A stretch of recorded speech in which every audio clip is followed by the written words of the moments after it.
তিন্নি উৎসবকে চিংড়ি মাছের ফিশ বল খাইয়ে দিলে উৎসব হঠাৎ করে অসুস্থ হয়ে পড়লে ঝাঁপি এসে বলে কি হয়েছে। তিন্নি বলে আমি বন্ধুকে ফিশ বল খাইয়ে দিয়েছি। এরপর ডক্টর এসে উৎসবকে চেক আপ করে বলে এটা চিংড়ি মাছ খেয়েছে বলে তাই এরকম অ্যালার্জি হয়েছে, একটা ইঞ্জেকশন লিখে দিচ্ছি, ওটা দিলেই ঠিক হয়ে যাবে। ঝাঁপি তখন ইঞ্জেকশনের নামটা বললে ডক্টর বলে আপনি কি করে জানলেন? ঝাঁপি বলে আমারও কাছের মানুষের এরকম প্রবলেম আছে। আর ঝাঁপির তখন সন্দেহ বেড়ে যায় উৎসবই দ্বীপ কিনা। তারপর ডক্টর চলে গেলে ঝাঁপি টিচারদের বলে আমি তো বলে দিয়েছিলাম যে আমার মেয়ের খাবারে চিংড়ি মাছ না দিতে, তাহলে এরকমটা হলো কি করে? টিচার বলে আমরা তো শেফকে সেই দিকে নজর রাখতে বলেছিলাম। এই বলে শেফকে ডেকে জিজ্ঞেস করে চিংড়ি মাছের আইটেম রান্না করেছে কিনা। তারা বলে না। স্টুডেন্টদের মারা এসেও বলে যে আমরাও তো চিংড়ি মাছ হতে দেখিনি, আমরা তো এখনই দেখছি সব। তখন ঝাঁপি আপন মনে বলে তাহলে এই চিংড়ি মাছের আইটেমটা আসলো কি করে?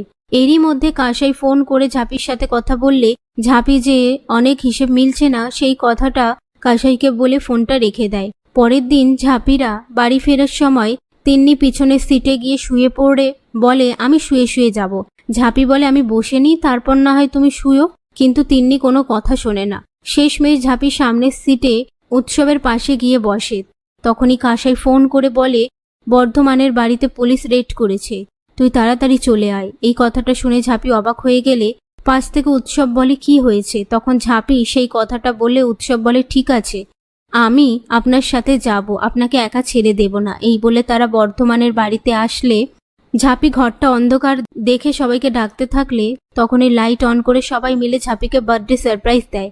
আর ঝাঁপি খুব খুশিও হয়ে যায়। তবে বর্ধমানের বাড়িতে আসার সঙ্গে সঙ্গে উৎসবের আবছা পুরনো স্মৃতি মনে পড়ে যায়। সেটা দেখে তিন্নি বলে তোমার কি শরীর খারাপ লাগছে বন্ধু? উৎসব বলে না, আমি ঠিক আছি।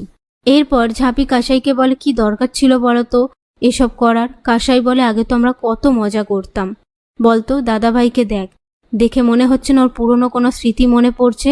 ওকে এখানে আনলাম তো এর জন্যই, যদি ওর কিছু মনে পড়ে। এই নিয়ে তারা কথা বলতে থাকে। তারপর কাঁসাই উৎসবের কাছে গিয়ে বলে কি দেখছেন? উৎসব বলে আসলে এই বাড়িতে আমি। তখন কাঁসাই বলে দেখেছেন নাকি দেখেননি? এই বলে আপন মনে বলে দাদাভাইকে এত চাপ দেব না প্রথম দিন, যদি শরীর খারাপ হয়ে যায়।